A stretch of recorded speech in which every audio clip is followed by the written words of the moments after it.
تو حضرت معاذ بن جبل رضی اللہ تعالیٰ عنہ کہتے ہیں کہ صبح کے خوبصورت لمحے اور حضور کی قربت اور سفر کی گھڑیاں اور چل بھی رہا تھا میں آقا کریم علیہ السلام کے ساتھ ساتھ، تو موقع غنیمت جانا تو میں نے کہا کہ اے اللہ کے پیارے رسول صلی اللہ علیہ وآلہ وسلم، مجھے آپ کی قربت میسر آئی ہے تو اس موقع سے میں فائدہ حاصل کرتے ہوئے آپ سے سوال پوچھنا چاہتا ہوں، اور وہ یہ کہ مجھے کسی ایسے عمل کے بارے بتا دیجئے جو عمل مجھے جنت میں داخل کر دے اور جہنم سے دور کر دے۔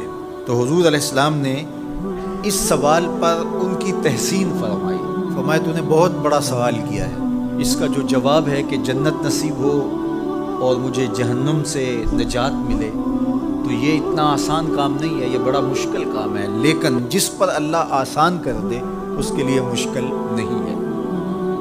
یعنی جنت آسانی سے نہیں ملتی، جہنم سے بچنا بھی اتنا آسان نہیں ہے، بہت سارے گناہوں سے بچنا پڑتا ہے، لیکن اللہ جس کے لیے آسان کر دے اس کو نیکی کی توفیق دے دیتا ہے اور برائی سے اس کو بچا لیتا ہے۔ اگر تو چاہے کہ جنت میں جائے اور جہنم سے نجات ملے تو تمہیں اللہ پر ایمان بھی لانا پڑے گا، اور ایسا ایمان جس میں شرک کی آمیزش تک نہ ہو، اسی کی عبادت تیری زندگی کا مقصود ہو، اور نماز بھی ادا کرنا ہوگی، زکوٰۃ بھی دینا ہوگی، روزے بھی رکھنے پڑیں گے، اور تجھے حج بھی کرنا پڑے گا۔ جنت میں داخلے کے لیے یہ شرائط ہے کہ تم یہ کام کرو گے۔ پھر ارشاد فرمایا میں تمہیں بھلائی کے دروازے ہی نہ بتا دوں۔ ارشاد فرمایا الصوم جنہ، روزہ ڈھال ہے۔ ڈھال آپ سمجھتے ہیں، اگر آپ لوگوں نے ڈھال نہیں دیکھی ہوئی تو آج کے زمانے کے اندر تو سب لوگوں نے جو ہے وہ ڈھال دیکھ لی ہے، چونکہ اس وقت ترکی نے اس طرح سے اپنے کلچر کو اور اپنی تہذیب کو جدید ذرائع ابلاغ کے ذریعے لوگوں تک پہنچایا ہے کہ اب 800-700 سالہ پرانی چیزیں بھی ہمارے سامنے آ گئی ہیں، ورنہ ہم یہ باتیں کیا کرتے تھے تو لوگ ان باتوں کو سمجھا نہیں کرتے تھے، چونکہ اس کا کوئی نمونہ اور شکل موجود نہیں تھی۔ جب دشمن تیر پھینکے تو تیر سے بچنے کے لیے وہ لوہے کا پتلا جو آگے کر دیا جاتا ہے، جو تیر کو اپنے اوپر روک لیتا ہے، اس کو عربی میں جنہ اور اردو میں ڈھال کہا جاتا ہے۔ تو آقا کریم نے فرمایا روزہ ڈھال ہے، تو گویا جہنم کی آگ سے بچانے کے لیے جو ہے وہ روزہ کام دے۔ والصدقۃ تطفئ الخطیئۃ، یہ گناہوں کو مٹا ڈالتا ہے، جس طرح کہ آگ کو پانی بجھا ڈالتا ہے، تو اس طرح جب صدقہ دیا جاتا ہے تو جو گناہ ہوتے ہیں وہ ایسے مٹتے ہیں کہ لگتا ہے یہاں گناہ تھے ہی نہیں۔ آگے ارشاد فرمایا رات کے پیٹ میں نماز ادا کرنا، یعنی تہجد کی نماز ادا کرنا۔ پھر حضور علیہ السلام نے یہ آیت پڑھی تتجافی جنوبہم عن المضاجع، ان کی کروٹیں بستروں سے الگ رہتی ہیں، خوف اور طمع میں وہ اللہ کو پکارتے ہیں اور وہ رات کو جاگتے ہیں، ان کی کروٹیں بستروں سے الگ رہتی ہیں، حتی بلغ یعملون، یہ آیت پڑھتے ہوئے آخر تک حضور نے تلاوت فرمائی۔ تو فرمایا جس طرح صدقہ آگ کو بجھا دیتا ہے، اس طرح پچھلے پہر کی نماز، تہجد کے سجدے بھی اللہ جل شانہ کے غصے کو ختم کر دیتے ہیں اور جہنم کی آگ کو مٹا ڈالتے ہیں۔ پھر حضور نے ارشاد فرمایا کہ میں تمام امور کی جڑ نہ بتا دوں کیا ہے، جتنے بھی معاملے ہیں اس کی جڑ ہی نہ بتا دوں۔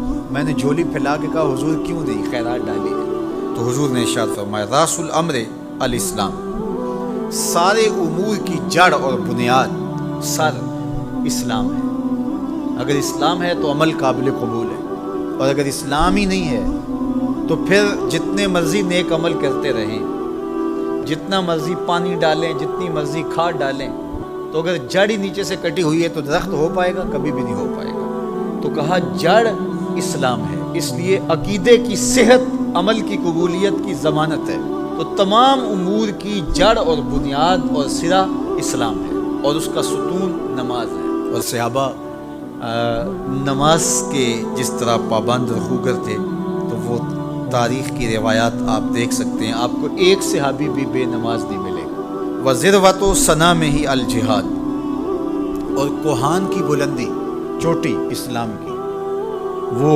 جہاد ہے۔ جہاد سے اسلام کو سربلند کیا جا سکتا ہے۔ اسلام کا چھٹا رکن ہے جہاد، اور ہمیں جہاد کی ترغیب بھی دی گئی اور قیامت تک یہ جہاد جاری بھی رہے گا اور کبھی بھی ختم ہونے کا نہیں ہے۔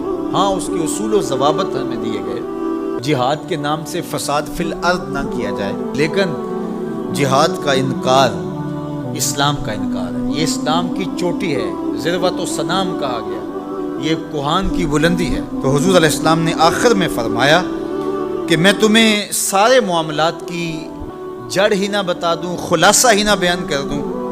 قلت بلا یا نبی اللہ، میں نے کہا اے اللہ کے نبی کیوں نہیں؟ فاخذ بلسانہ، حضور نے اپنی مبارک زبان کو پکڑا، فقال، اور فرمایا کف علیک ھذا، کہا اس کو روک لے، اس کو کنٹرول کر۔ تو کہتے ہیں میں نے کہا اے اللہ کے پیارے محبوب صلی اللہ علیہ وسلم، جو ہم باتیں کرتے ہیں اس سے بھی مواخذہ ہوگا؟ یعنی عمل پر تو پکڑ ہوگی، لیکن جو ہم زبان سے بات نکال دیتے ہیں تو کیا اس بات پر بھی مواخذہ ہوگا؟ تو حضور علیہ السلام نے ارشاد فرمایا کہ لوگ منہوں کے بل یا ٹھوڑیوں کے بل جہنم میں ڈالے جائیں گے، یہ ان کے بولے ہوئے بولوں کی وجہ سے ہوگا، ان کی زبان کی کمائی کی وجہ سے ہوگا۔